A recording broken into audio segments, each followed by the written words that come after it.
हम बाबा साहब अम्बेडकर को चुनकर भेजने लायक नहीं थे, लेकिन उनके संघर्ष के कारण हम लोग सोचने समझने लायक बने। उस सोच और समझ का, उस ज्ञान का फायदा लेकर और जो कुछ समय बदला है उनके संघर्ष के कारण, उसका फायदा लेकर बहुत सा बदलाव बाकी है, बहुत सा बदलाव बाकी है। वो बदलाव हमें लाना होगा, वो बदलाव हमें लाना होगा। जब हम उस बदलाव को लाने की कोशिश करते हैं तो हमारे सामने रुकावटें आती हैं। हमारे बहुत से लोग दुखी होते हैं, चिल्लाते हैं कि हमारे रास्ते में रुकावटें आती हैं, लेकिन मुझे कोई दुख नहीं होता है। रुकावटें किसके रास्ते में नहीं आती हैं? जो बदलाव लाना चाहता है उसके रास्ते में रुकावटें नहीं आएंगी तो किसके रास्ते में आएंगी? महात्मा फुले ने बदलाव लाने की कोशिश की, उनके रास्ते में सबसे ज्यादा रुकावटें आई। शाहू महाराज ने कोशिश की, उनके रास्ते में दूसरे नंबर पर रुकावटें आई। बाबा साहब ने कोशिश की, उनके रास्ते में रुकावटें आई। अब हमारे रास्ते में नहीं आनी चाहिए तो भाई फिर हमें बदलाव की बात को भूल जाना चाहिए। अगर हम बदलाव की बात को भूल जाते हैं, हमारे सामने जो लक्ष्य है उसको भूल जाते हैं, हमारी जो जिम्मेवारी है हम उसको भूल जाते हैं, फिर हमारे रास्ते में रुकावटें नहीं आएंगी। महाराष्ट्र में रिपब्लिकन पार्टी चल रही है, उसके रास्ते में रुकावटें नहीं आ रही हैं। बॉम्बे में मैंने देखा कि रिपब्लिकन पार्टी की तरफ से हमारे उधर एक मंत्री हैं, अठौले उनका नाम है, उसके रास्ते में कोई रुकावट नहीं है। बाबा का हाथी जंगल में चला गया है, उससे उसको कोई रुकावट नहीं है। हाथी नहीं तो हाथी से ही, अगर हाथी नहीं है तो हाथ से ही काम चला लेंगे।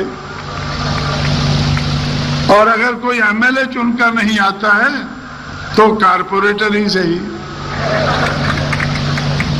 और अगर कारपोरेटर हाथ पर चुनकर आते हैं तो महाराष्ट्र में करके मानने वाले लोगों को कहा जाता है, देखो ये रिपब्लिकन पार्टी के लोग हाथ के निशान पर चुनकर आए हैं, कोई गड़बड़ नहीं है, कोई रुकावट नहीं है। लेकिन हमारे रास्ते में तो रुकावट आई जब बाबा का हाथी जंगल में भाग गया तो हमने पहली बार जाकर उनको पंजाब में पकड़ा, फिर उत्तर प्रदेश में पकड़े कुछ, फिर अभी मध्य प्रदेश जो आपके साथ लगा हुआ उधर पकड़ा है। वो हाथी सारे देश का सिंबल निशान बन सके उसके लिए एक राज्य और बाकी है। जब वो 4 राज्यों में रिकॉग्नाइज हो जाएगा तो फिर सारे देश में वो हाथ की तरह से चलेगा, वो हाथ की तरह से चलेगा। उत्तर प्रदेश में तो आज से 5-6 महीने वो इस तेजी के साथ चला। बाबा साहब अम्बेडकर को मानने वाले लोग जिन्होंने हाथी को उत्तर प्रदेश में पकड़ा, 6 महीने पहले जब उन्होंने चुनाव लड़ाया तो उन्होंने एक नारा बनाया कि चलेगा हाथी उड़ेगी धूल, ना रहेगा हाथ ना रहेगा फूल। चलेगा हाथी उड़ेगी धूल, ना रहेगा हाथ ना रहेगा पंजा। मैं क्या आप पंजा कहते हैं? आप इधर ना रहेगा पंजा ना रहेगा फूल। अब दोनों मुश्किल में है। फूल के ऊपर तो बहुत धूल पड़ी हुई है, उसको झाड़ने जोड़ने में लगे हुए हैं। आपके इधर के आरएसएस के लोग भी लगे होंगे झाड़ने में उसको, और जो पंजा है उसको तो हाथी ने मरोड़ कर किनारे लगा दिया है। तो इस तरह से साथियों, जिन लोगों ने इस देश में बदलाव लाना है उनको हर किस्म की रुकावट का सामना करना पड़ेगा। बाबा साहब अम्बेडकर आप लोगों को जाते समय कहकर गए हैं, 1956 में कहकर गए हैं। हर किस्म का मुझे बुरा भला सुनने को मिला है, हर किस्म की गालियां सुनने को मिली हैं, लेकिन बाबा साहब अम्बेडकर को मानने वाले लोग ये सब कुछ सहने के लिए तैयार नहीं थे। ये सब कुछ सहने के लिए तैयार नहीं थे, तो इसलिए उन्होंने गांधी जी के चेलों के सामने घुटने टेक दिए। गांधी जी के चेलों के सामने घुटने टेक दिए और कहा कि हमें बदलाव नहीं चाहिए, हमें बदलाव नहीं चाहिए। जितने बाबा साहब अम्बेडकर बुद्धिस्ट बनाकर चले गए हैं उतने ही काफी हैं। उनको भी हम न्यू बुद्धिस्ट बना देंगे, उनके लिए भी हम सहूलतें मांगेंगे। उनको हम सहूलतें बना देने वाले नहीं, सहूलतें मांगने वाले बनाएंगे। मांगनी हमारी, दलितिंग हमारा पेशा होगा, हम मांगते रहेंगे।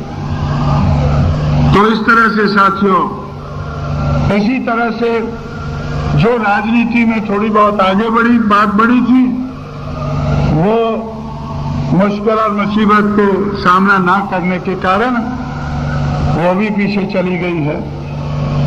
तो इसलिए साथियों, अगर आप लोगों को, हम लोगों को, बाबा साहब अम्बेडकर के मानने वाले लोगों को फुले शाहू, परिहर, नारायण गुरु, हरिदास, हरिचंद, गुरुचंद और ऐसे हमारे सैकड़ों महापुरुष हैं जिन्होंने छोटे बड़े पैमाने पर अपने अपने क्षेत्र में इस देश की ब्राह्मणवादी समाज व्यवस्था को बदलकर मानवतावादी समाज व्यवस्था लाने का कोशिश की है। उनको मुश्किल और मुसीबत का सामना करना पड़ा है, उनके रास्ते में रुकावटें आई हैं। तो हमारे रास्ते में भी रुकावटें आएंगी, मुश्किल मुसीबत का सामना करना पड़ेगा और उनको अबूर करके, उनको पार करके हमें आगे बढ़ना होगा। बहुजन समाज पार्टी का यही लक्ष्य है। बहुजन समाज पार्टी क्या है? बहुजन समाज पार्टी एकमात्र इस देश की बदलाव लाने वाली पार्टी है। ब्राह्मणवादी समाज व्यवस्था को मिटाकर मानवतावादी समाज व्यवस्था लाने की कोशिश है। बाकी सब पार्टियां, चाहे वो कांग्रेस है, बीजेपी है, जनता दल है, सीपीआई है, सीपीएम है, ये सारी पार्टियां इस देश की ब्राह्मणवादी समाज व्यवस्था को बनाए रखना चाहती हैं। वो इस व्यवस्था को बनाए रखना चाहती है। जो लोग चाहते हैं कि हम इसको बदलें, उनको बहुजन समाज बनाना होगा। बहुजन समाज कोई बना हुआ समाज नहीं है। बहुजन समाज जिसको हम बनाने में लगे हुए हैं, आज तक ये अल्पजन समाज है। जब तक ये 6000 जातियों में टूटा रहेगा, 100 में से 85 लोग, इस देश की आबादी का लगभग 80 करोड़ लोग जब तक 6000 टुकड़ों में बटे रहेंगे, तब तक अल्पजन रहेंगे और जब जुड़ जाएंगे तो बहुजन बन जाएंगे। इसलिए हम लोगों को बहुजन समाज बनाना है और फिर जब बहुजन समाज बन जाता है, बाबा साहब अम्बेडकर को छोड़ो, हमारे समाज को, किसी भी इंसान को हार का मुंह नहीं देखना पड़ेगा। 543 पार्लियामेंट की सीटें हैं, कोई भी ऐसी सीट नहीं है जिसमें बहुजन समाज की मेजॉरिटी नहीं है। जब तक हम बटे रहते हैं, टूटे रहते हैं, जाति के आधार पर टूटे रहते हैं, तब तक हम अल्पजन रहते हैं। तब तक हम अपने वोट का सही इस्तेमाल करके अपनी बात को आगे नहीं बढ़ा सकते हैं। जब हम जुड़ जाते हैं तो बहुजन बन जाते हैं और बहुजन समाज का हर उम्मीदवार, हर कैंडिडेट जीत सकता है। नहीं तो बाबा साहब अम्बेडकर जैसे महापुरुष को भी हार का मुंह देखना पड़ा। इसलिए साथियों, हमें बहुजन समाज बनाना है। इसलिए हम कहते हैं जाति तोड़ो समाज जोड़ो। 6 दिसंबर से हमने कहना शुरू किया। 100 दिन हम कहते रहे। 100 दिन में सारे देश में एक हल्ला हुआ, सारे देश में एक माहौल बना। तो जो हमें बहुजन नहीं देखना चाहते हैं उनको तकलीफ हुई, उनको दुख हुआ। वो गांधी जी को लेकर फिर हमारे सामने आए।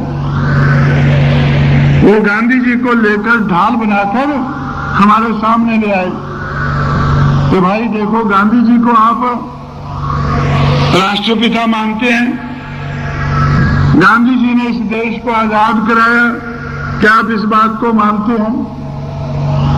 गांधी जी ने इस देश में ब्राह्मणवादी समाज व्यवस्था को बहुत आगे बढ़ाया, टिका कर रखा, क्या आप इस बात को मानते हैं? अगर आप मानते हैं तो भाई जाति क्यों तोड़ रहे हैं? गांधी जी ने तो सारी जिंदगी यही कहा है कि इस देश की ब्राह्मणवादी समाज व्यवस्था वैसे ही रहनी चाहिए जैसी ब्राह्मणवादियों ने इसको बनाया है। चतुर्वर्ण और जाति आधार, ये तो बहुत बढ़िया सिस्टम है। चतुर्वर्ण को नहीं तोड़ना चाहिए, जाति को नहीं तोड़ना चाहिए। तो जब आप जाति को तोड़ने की कोशिश करते हैं, चतुर्वर्ण पर चोट लगाते हैं, तो फिर हम गांधी जी को लेके आए हैं। गांधी जी तो ये नहीं चाहते थे। गांधी जी ने बार बार कहा ही नहीं, लिखा है, बहुत जगह लिखा है। तो जो आदमी जिस जाति में पैदा हुआ है उसको वही पेशा अख्तियार करना चाहिए। अगर कोई सफाई मजदूर के घर में पैदा हो गया है तो सफाई करके ही उसको अपना पेट पालने का प्रबंध करना चाहिए।